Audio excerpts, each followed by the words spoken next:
Ladies and gentlemen, boys and girls, welcome back for another episode of Grandstand Gurus, the second half of the Sideline Chats with Jack and Ashley. Welcome back, ladies and gentlemen. Thank you for staying on, Ashley. We actually haven't gone anywhere. We have not moved from last week's episode. Whoa, no, what? We're still sitting in the same seats we were. We're just spreading this out over a couple of episodes. An extra special Grandstand Gurus episode. Thank you so much for joining us, Ashley.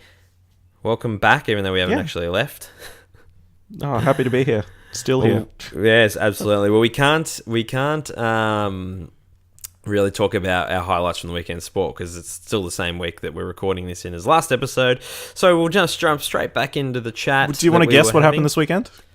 Should we guess? Yes. Okay. Let's have a think about what's going. Well, there's Thursday night football this week, so that's exciting. Yeah. Who's playing? Is it Port versus Geelong? Port versus Geelong. I think Geelong at Simmons Stadium. Hard to go past them. Yeah. Yeah, you're probably right, especially with the umpires. So we all know my feelings. We all know my feelings on that. It's Indigenous Round as well, so which is really exciting. Well, it is. It's always a really good round. Yeah. It will be It would have been very exciting, I'm sure. Indigenous rounds are a really cool sort of thing, and the AFL do a lot of really great things around equality and inclusion and stuff like that. And Indigenous Round is another sort of example of that. So I think it's great that they sort of keep that tradition going, even though the jumpers that they do, like, they could probably do better ones. The Bulldogs one always looks terrible every year, so I don't know. I don't really know what else they can do, but nevertheless, just on that, who's the best Indigenous sports person you've ever seen? Who's the one that over your journey that you think is just the best out of all of them? Because there's some fantastic. This country's had some fantastic Indigenous athletes. Who do you think is the best of all time? Or the best that you've ever seen? Probably hard to go past Jonathan Thurston. I mean, he's done pretty much everything in rugby league that you can. Yeah. And he's just a phenomenal person off the field as well. Does all sorts of charity work and is really good with the kids. Gives away his headgear at halftime and full time every match. Yep. So hard to look past him. But Eddie Betts, I mean... No, I was on the wrong end of Eddie Betts the other week, so it's hard to think he's not a freak. He's a special player. He's gotten so much better since he left Carlton. Yeah, which is, I mean, I always give my missus crap about it because she's a Carlton. She's a Carlton supporter, and I say your your forward line that's no longer there, and you think about who was there. Josh Kennedy, who's that? West Coast now, who's three-time Coleman medalist. Jeff Garlett, who's playing well at Melbourne, has been for the last couple of years. Eddie Betts, who's obviously Eddie Betts is probably the best small forward that I've ever seen. I think he's better than Stephen Milne, who's probably the other sort of great small forward of our generation. And I don't really count Brad Johnson as a small forward, even though he kicked nearly 500 goals. And I think he might even kick more than 500 goals. But I don't really count him as a small forward because he played sort of a bit of everywhere, a bit of midfield and all that, and wasn't super short. But Eddie Betts is just a freak. And then Jared Waite, who's sort of, Jared Waite's Jared Waite. You get what you get with Jared Waite. Some weeks he's fantastic. The next week he's suspended, and then he gets injured. Yeah. So, but he's a mercurial type player who, when he turns it on, is as good as anyone. And then the sort of sad one, is the what's his name? Who's Fev. Retired now? No, not. Fev. Yeah, that they got rid of as well. But who went to Richmond? Indigenous player. Blanking on him. Anyway, doesn't matter. It does matter, but we can sort of come back to that. Yep. So excuse my ignorance. Who do Thurstons play for? He currently plays for the North Queensland Cowboys. Okay. Yeah, cool. Fair won enough. the premiership 2 years ago, so that was the last thing off his checklist, I think, that he needs to nice. achieve to be considered one of the immortals, which is like one of the highest accolades. Yeah. A future immortal. He's not one yet, but he will be. Yeah, no doubt. No doubt. For me, it's hard to go past Kathy Freeman, isn't it? As the, the greatest Australian, if not one of the greatest Australian athletes of all time. She's most certainly in the conversation of the greatest Indigenous athletes we've ever had. Kruse Aaron, by the way. Kruse Aaron was the one I was trying to think of. Yes, absolutely. Yep. So apologies for that, Chris. Sorry, Chris. Sorry, Chris. But Kathy Freeman, when she won the 400 in Sydney that was just in 2000, one of those moments, wasn't it? It was. It really was. It was one of the great sporting moments in the history of our country. And it was just amazing. Like that was just an amazing moment, wasn't it? When the way she sort of, it was all hyped up and all the pressure was on her, and she pulled it off. She's absolutely fantastic. So for me, Kathy Freeman's the number one. Anyway, moving on.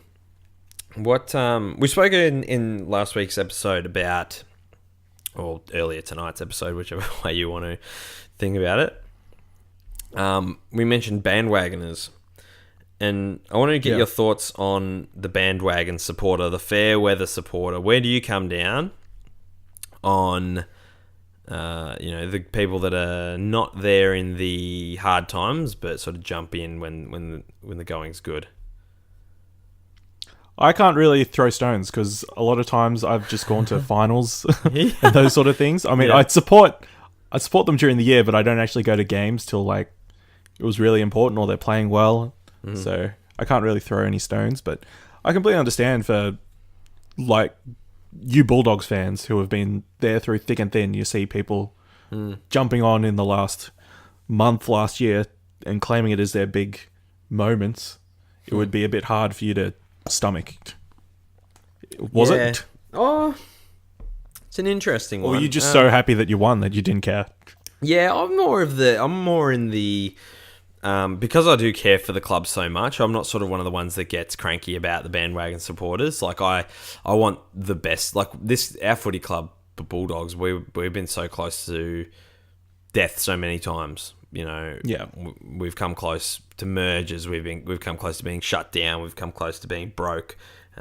We have been broke. We've had players. The amount of. We used to, back in the 70s and 80s, we used to just give away Brownlow medalists. Like, they were going out of fashion. So, we've always been a battler, and all I ever wanted was for the club to prosper and to do well. So, I remember standing there at the Whitten Oval on grand final, the day after the grand final last year, and looking around at the 50-odd thousand people that were packed in there for the sort of the day after celebrations, and thinking to myself, and hearing the news that the social club membership had all sold out, and the membership people were just the line to go and sign up for a membership for next year was a mile long. It was. I just remember standing there and looking at my partner Sally and saying, this is the greatest. Obviously, this is the greatest thing that's ever happened to this football club, but it means more than just the cup. It means future. It means the future. It means membership. It means sponsors. Like, this is the thing. Mercedes-Benz is going to be, well, it's Mercedes-Benz vans, but Mercedes-Benz nonetheless is going to be one of our jumper sponsors next year. Yeah. 10 years ago, if you had said that Mercedes-Benz was going to sponsor the Bulldogs, people would have looked at you and gone, yeah, right, as if. They're not going to go out there and stick their logo on the battlers from Footscray's jumpers. So it excites me more, about what it will do for the club in the long run, the membership, the sponsorship, the merchandise sales, the players that want to come and play for a club like that with that kind of culture. So, it's success brings people in. You can't expect to have 50 or 80,000 members if you don't win premierships, unless you're Richmond, which is that a weird. It's just a weird. I guess you can. I mean, some of the big clubs you can. I'll say that. Yeah, the you big can clubs. expect. Yeah, the big clubs you can. Essendon, obviously, but they've won flags recently. You know, Richmond were a very successful team in the 80s and 70s, as were Hawthorn in the 80s and 90s, and Collingwood obviously have a massive following, and they won flag in 1990 and 2010. But for the battle of clubs, you need success to bring people in, and it's understandable. No one it's not fun to go and watch them get belted by 10 goals. I put myself through it because I know. Because I loved the club, and I'm going through it now. yeah, and you are, yeah, and that's it, and that's why I understand if you don't go to the games. I wouldn't. I mean, I know I would, but I know I can understand why a lot of people wouldn't. It's not fun to sit there and watch them get pounded every week. For me, I spoke last week about having never left. Well, in last episode we did about having never left a game early, and that was because I used to tell myself when I was sitting there. And I remember the night I took my little brother to a game. We played Geelong in 2010, and we'd just come back from Adelaide the week before, and we won over there in the wet. And the club got all the players got the flu, and so they came back over, and the whole half the team was out with the flu, and they were all sick, and we got belted by 100 points. And I took my little brother to the game, and was sitting there and talking, and he's like, "Oh, can we?" Same thing that I used to ask my dad, "Can we go?" And I said, "No, we'll never leave early." So because when we are standing there, and I used to say this to myself, when we're standing there, and I'm there, and we're there on that last day in September, and we're holding that cup up high, it'll be all of this would have been worth it. Sitting here watching us getting belted every week, people telling us that we're irrelevant, no one cares, and the club's going to die, and no one wants to go and watch them, and no players want to go and play for them. When we're there finally and we're holding that cup up, it'll all have been worth it, and at bloody oath it was. So that's sort of why I sort of put myself through it. But I understand why people don't go. It's you want to go and watch your team win. It's not cheap as well. Yeah, exactly right. Yeah, it's not. And you're going every week is an expense. To see your team get flogged, it's not exactly a fun thing to do. No, exactly right. Exactly right. So I'm fine with the bandwagoner. I think that they're necessary because not everyone's going to hang around when you're getting belted every week and you haven't won a flag in 60 years, which is understandable. So I have no problem with that. So you don't get to any of the Brisbane games anymore? You don't go and watch them anymore? When was the last time you went and saw Brisbane live? The Broncos, we saw them semi-finals. Their last game in 2015, before they made the grand final, we saw that match. But yeah, last year we just didn't line up our schedules. So yeah, fair enough. When was the last time you went and watched the Lions live? Lions. We saw them against Geelong last year. So that. Yeah. Okay. Yeah, but prior to that, had never gone. It just that's right. You did say that. Something we thought. Yeah. Yeah. I got a question for you. You said that the Bulldogs were battlers and that this win would secure their future. But do you really think the AFL is going to let another club go, like the way, or merge again? Do you think that's ever a possibility? I'd never Seems like they want to expand the competition even more. Yeah, reduce it. I'd never say never. That's the thing. And the AFL's always been... They've always been adverse to having so many teams in one state, in one city. Yeah, that's true. They've always wanted to get teams out. Only as long as as far back as 7-8 years ago, they were trying to get North Melbourne to be the Gold Coast team.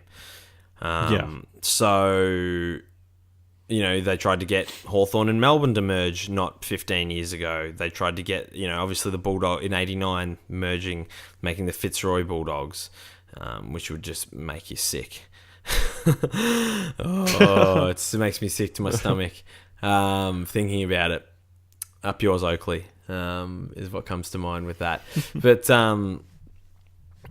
No, I don't think they will. I don't think they would let a team die, but I think they would move a team or they would merge a team. So I don't think they can add, and there's been a lot of talk lately about giving Tassie a team, which I personally think that they should have got a team over a Queensland, another Queensland team or another. I know what the AFL's trying to do. They're trying to expand into new markets, but just as a footy person, I think Tassie deserved a team over anyone. So there's that. I don't think you can add another team in or even another two teams in probably ever.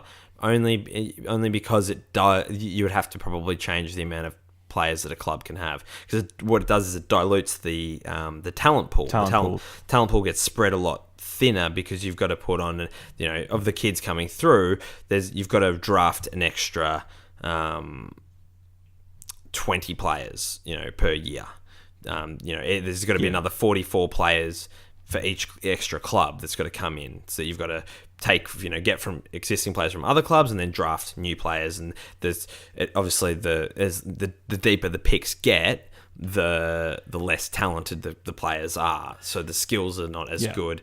I think that's the issue with that. I think they should. Tasmania deserves to have a team, and I think it would be wildly successful. So what I see happening is, if the Gold Coast aren't able to really, because it looks like GWS have been quite smart, and they can thank Stephen Silvani for all of that, and with the way that they built that list, they'll have a sustainable future, because they're likely to win a flag in the next few years, where I can't see the Gold Coast winning a flag anytime soon. So you look at a lot of the players that they went and poached, a lot of them aren't there anymore. Ablett and Ablett's there. Ablett and Harbrow are the only players still playing. Riscatelli's on the list, but he's out with a knee injury. Riscatelli's still there. Yeah, he's been out since he did his ACL last year. But you look at what's his name? Fraser, who came from Collingwood, was their ruckman for a while. He's no longer there. Yeah. Jared Brennan came from Brisbane. Didn't last long there. What's his name? Brown. Campbell Brown is no longer there. Who they got from Hawthorn. They went and got They went and got Bock from Adelaide, who broke his leg and never came back. Who else did they get? Obviously Riscatelli we've spoken about. So you look at all those mature age players that they went and got, and you look then at what. And I remember saying to someone when it happened, you go and have a look at what GWS did, and instead of going and getting mature age players in their prime, they went and got every single club's young guns. They went and got Tom Scully from Melbourne. They went and got Callan Ward from the Bulldogs. They went and got Phil Davis from Adelaide. And, they poached young talent. And they didn't go and get... And they did get some mature age players because they needed them. But they didn't go and get Gary Ablett on $1 million, $1.5 million a year. They went and gave that money to... Well, we're going to give that money to Tom Scully. And we're going to give that money to Callan Ward. And these players who are young. And the short term was worse than it was for the Gold Coast. But what they were able to do was those first few years, and they were given better allowances than the Gold Coast, but those first few years where they finished bottom, they just stacked draft picks. They just stockpiled draft picks. Yeah. And what they were able to do was trade off the young players that they were drafting, trade them back for another first round draft pick. And it became like a cycle, and they were keeping the players, but clubs would come and poach players like Treloar and Adams and these guys to get them to go back to Melbourne and that kind of thing. And Tom Boyd and these likes. And they'd go, okay, well, give us one of your mature age players and give us a first round draft pick. And they just got this cycle going, and they've built this amazing list of first and second round draft picks, supplemented by players like Mumford and Heath Shaw and Stevie Johnson and these really mature age. And they've built this really strong team that's got this core of great young talent. Whereas what the Gold Coast did, they went for, we want success now. We're going to go get Gary Ablett and Riscatelli and these players. Riscatelli came off his best year. He's never been the same player. Nick Malcheski, the players that they went and got, they never panned out, the mature age players that they went and got. So I guess I've just totally got off tangent on that, but No, that's all right. they'll see. What I would like to see is maybe Gold Coast being relocated to Tasmania. If they're going to get rid of any team, it'll probably be the Gold Coast. The New South Wales market is more profitable for the AFL than the Queensland market, I think. I hope that the Lions can survive. They've already been located. It's just relocated once. It's pretty hard just with the two teams at the bottom of the table at the moment. So yeah, it is. It's bad for Queensland for AFL, bad for Queensland AFL. You hope the Lions can survive. That club, obviously, originating Fitzroy has already been through quite a bit. It's got such long history. Yeah, exactly right, and has had, has already had that kind of heartbreak, and has had a great, a rich, successful history with winning those 3 flags in a row. So, yep, it's I hope that Brisbane can survive. I think maybe they should have put GWS and Gold Coast into the competition at the same time. I think is what killed the Gold Coast a little bit, or undercut them because they didn't get those really early draft picks the next couple of seasons, like GWS did when they were at the bottom of the table. Yeah, it's an interesting one, isn't it? I think. Yeah, I think maybe that. I don't think you could have put them both in at the same time because again, that talent pool would have been diluted even further for. And then you got to think about the other clubs drafting. We spoke about in episode 1 about the effect it had on the clubs like Bulldogs and Melbourne being stuck down the bottom for so long because of the draft picks going to the expansion clubs. That would have been even worse. So they would have, if anything, they should have spaced them out a little bit further. But then you would have had you would have had 2 seasons with, or 2 or 3 seasons with the weird bye. Every team has a bye week sort of thing. So, which isn't fun for anyone. Anyway, the other thing about GWS, do you reckon it was a blessing that Buddy Franklin didn't go there? A blessing, because that was the talk all season. Yeah, and then he ended up at Sydney. A blessing for who? I guess though is the question. For GWS, yeah, I'd say. Yeah, probably. But they didn't spend all their money on him. Yeah, absolutely. Yeah, probably. They were filthy about that. And so, as was the AFL. Everybody was. That was more about marketing. Anyone who wasn't a Sydney fan. Yeah, I think that was more about that was sort of more a marketing sort of thing. Was get Buddy to GWS because it was all about Israel Folau obviously didn't pay off, so let's get let's get in Buddy, and that obviously didn't work out. And he went to the Swans. So I think they're probably looking back now going, that worked out pretty well for us. Whether the payoff, the handoff of whether him coming in would have brought in more members quicker and their crowds would be a bit better and their membership would be up and their fans, their fan engagement would be up. Is that worth, what? Because what's the mission at the end of the day? Is the mission to win a flag or is the mission to build a brand? And they probably go hand in hand. One sort of, does one outweigh the other, I guess. I think they're better off, definitely, as a football club for not having had him. Yep. Yeah, you're spot on. Yeah, so expansion clubs. Tassie. I just lost my train of thought. I got a question that I've always wanted to ask. How did you get into the UFC? Because that's kind of like, sort of, for me, it felt like it came out of nowhere in the last couple of years. How did I get in? So I got into the UFC, and I've liked the UFC I've been in the UFC for probably the last 10 years. I got into it through... Yeah, I've been following it for probably over 10 years, actually. I was still in high school when I started watching the UFC. I got into it... So the UFC has a show that they do, that they've done since the very early days of the UFC, called The Ultimate Fighter, which is like any other... like AFL soccer superstar or, the recruit for the AFL. It's basically, the big brother for the UFC. You go into the house, you train, you the personalities and that. And I started watching that show, which was basically, like they get all the fighters in. They have 2 teams, and it's just like a tournament. They all live together, and you get to sort of know their personalities and stuff. And then the winner at the end is the ultimate fighter and gets a contract with the UFC. And so I got into the UFC first off by watching that show, and sort of, it was the Matt Serra. I think it was like Ultimate Fighter 2 or 3. It was the Ultimate. I think it was Ultimate Fighter 3. Back in the day, watching that one, and that was awesome.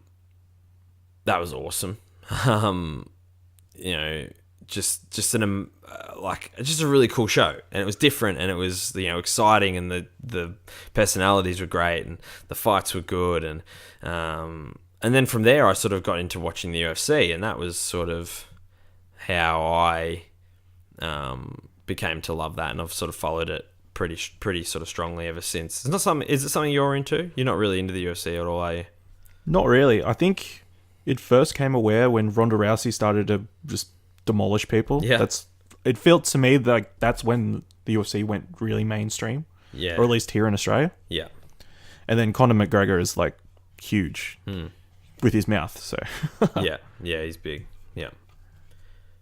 What are the other sports? Is there any other sort of less, like obviously rugby and soccer? You've said you're in massively in cricket. Is there anything else you're sort of into, a little bit left wing or sort of that not as mainstream?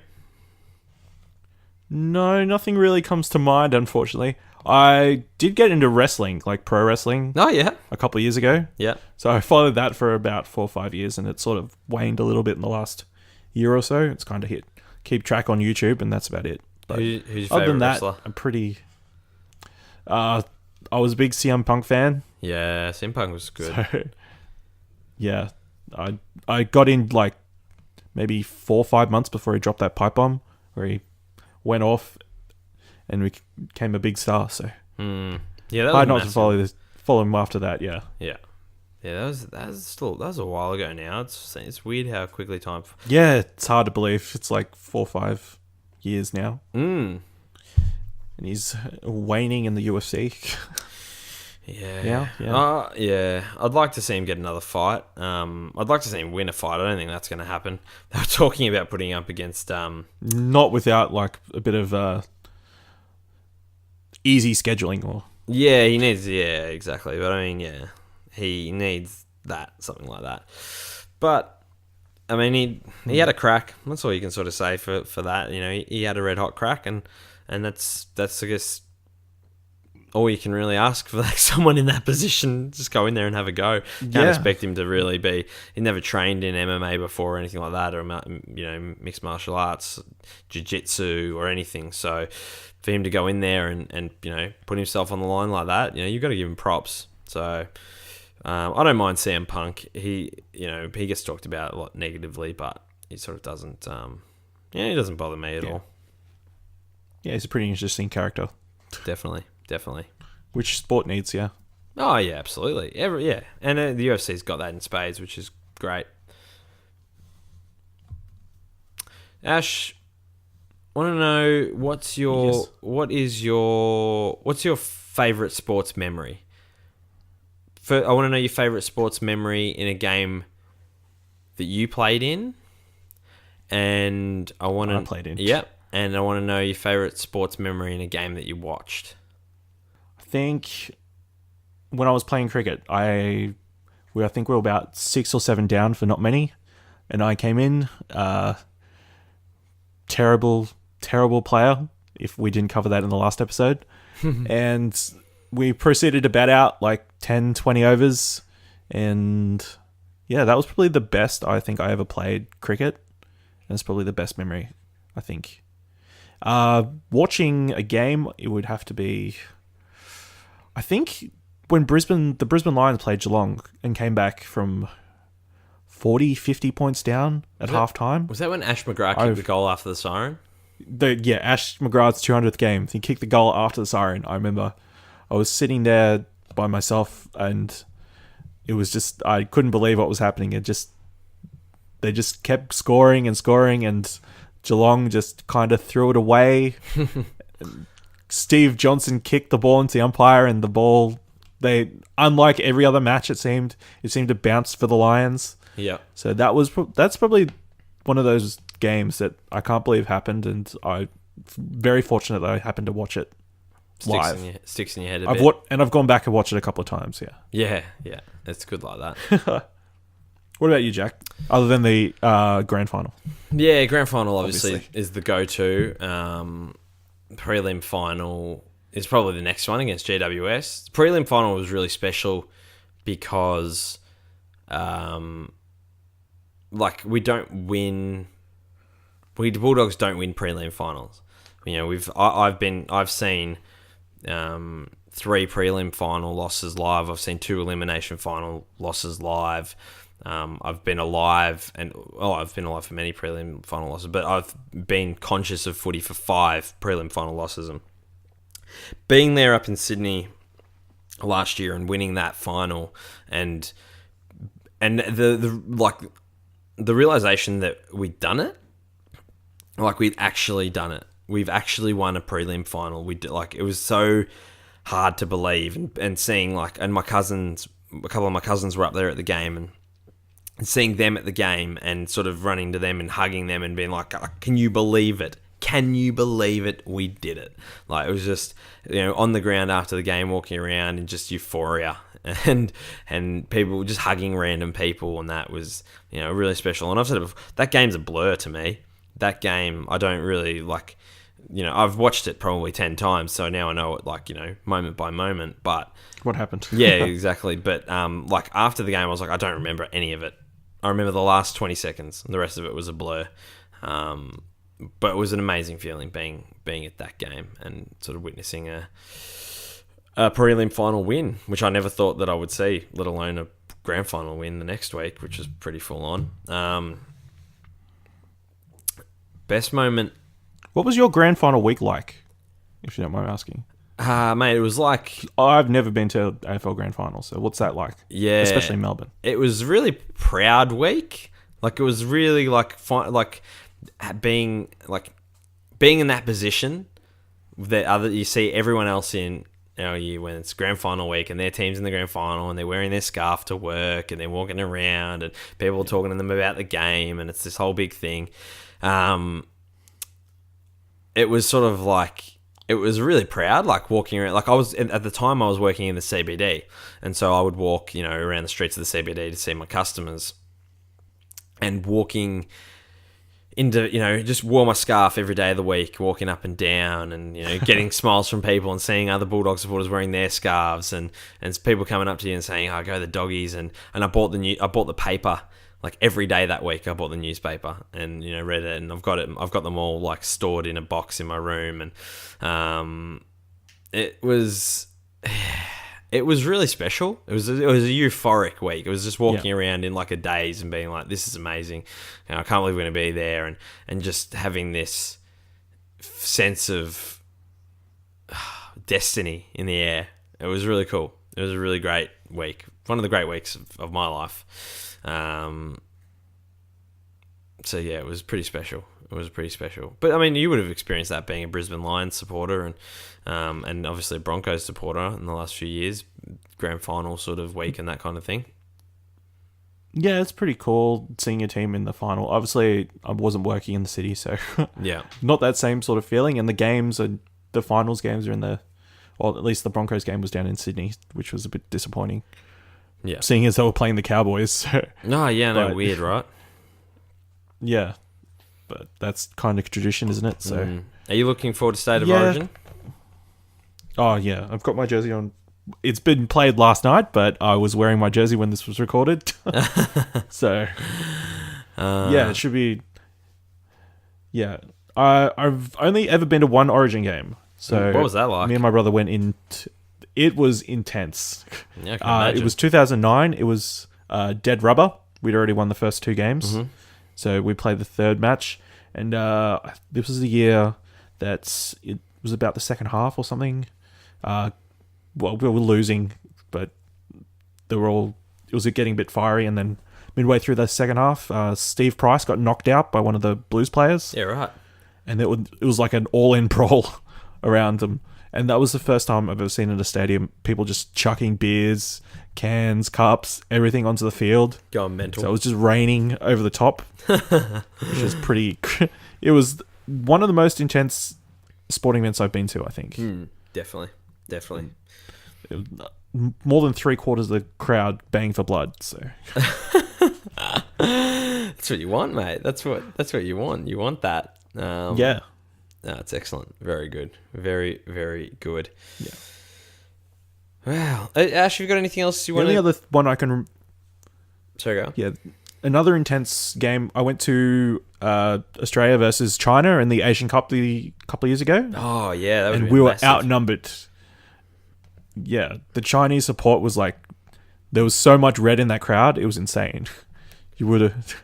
It was hard to believe that they were outnumbering us. Yeah, no doubt. That was a pretty good... I know, like, the only time I really follow soccer is when the Socceroos are playing. That was an awesome... Yeah. The Asian Cup here was unreal. Yeah. I really enjoyed that. Yeah, I remember seeing a final at a pub with my brothers, and we were all heartbroken when South Korea scored, like, with 10 minutes or so in regulation, and then it went to extra time, and then we managed to get the winner, like, 10 minutes before the end of the game, so yeah, just erupted, and then they were playing all the Aussie songs at the end all through the night. We come from Land Down Under on the radio and everything, so yeah, that was pretty special. Yeah, no doubt. Very good. Ash, have you got anything else you want to add? Any other stories, anecdotes, questions, concerns? Nothing springs to mind. I do have one question. Sure. Who is the best footballer going around at the moment, do you think? Because to me, it's hard to look past Dangerfield. I mean, I saw the way that clearance the other night. Yeah. He just seemed nobody could touch him, and he just... Yeah. I think he's at the top of his game at the moment. It's hard to go past him. Yeah. It's a really good question, and it's easy to go like midfielders, right? It's the easy go-to. Yeah, it is. You want to think a little bit outside the box with that. You could look at like the top 10 players, and they're all like, if you look at the player ratings, I'm pretty sure they're all midfielders. I think Todd Goldstein's the only one in there that's not a midfielder. Yeah. Like Scott Pendlebury, I think is having a great season. Obviously, Yeah. I'm a fan of the Bont. He's he's a great player. He's a bit of a freak. Yeah, he is, and he will be. I think he will be. I don't think he's the best right now, but I think he will be. Buddy Franklin. I'll tell you what. I'll give you my best midfielder, forward, backman, ruckman. How about that? I'll give you who I think is the best out of all of them. Okay. So I think, and this is just like a form who's having the best season. We'll start from the back line. Alex Rance is the obvious answer for that.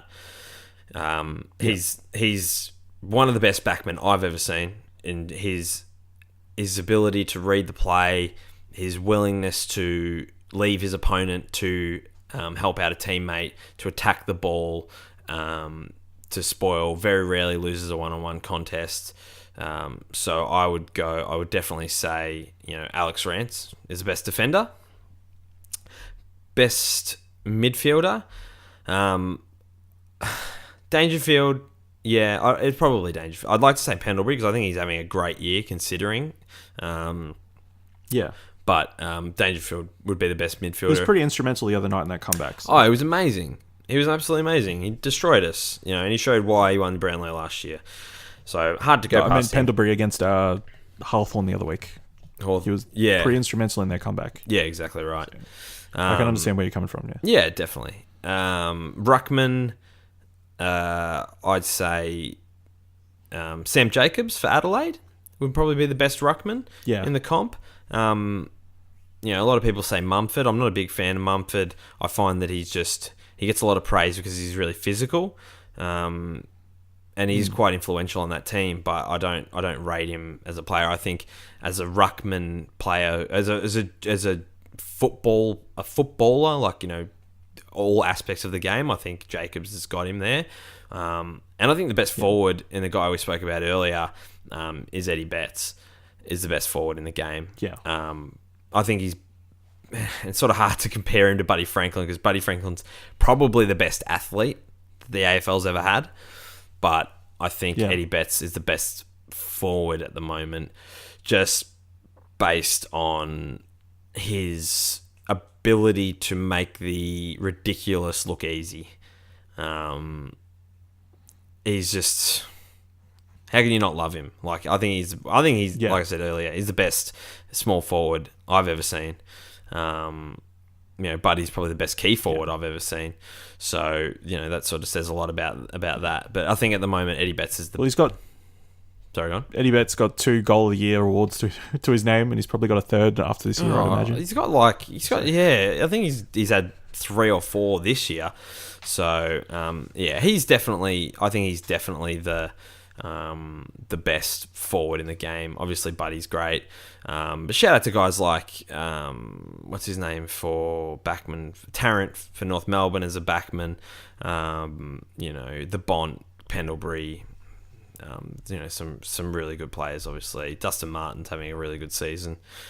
Yeah. So I think, the AFL's got some great talent running around. That's for sure. Ladies and gentlemen, thank you for joining us in this extra special episode, double episode, feature length of Grandstand Gurus. This is a product of the Explosion Network. As you all know, all of our content is over at explosionnetwork.com. Check out the Platinum Explosion PlayStation podcast. Check out the original Pleasure Explosion podcast. Check out all of our media content over there, game and movie reviews. We also stream on Twitch, so go and check out the schedule for that there as well. I will not be here next week on next week's episode, so I'm leaving the helm to be manned by Ash and Kieran. I know that you boys will do me proud. Look after the girl for me. We won't burn it down. Yeah, thank you. No, I'm sure it'll be fine. I'm off to San Francisco for a week, so I'll try and find some sports stories to bring back for the week after. So, but we will. The show must go on, and the boys, I'm sure, will do a fine job. Thank you so much for joining us, ladies and gentlemen. Once again, you can follow Ashley on Twitter. He's at Ashley Hobley. I am at Kruse_mate. Until next time, you know what you got to do. Keep on grandstanding. It's beautifully bowled. Sensational. It's over. He's given it. He's given it.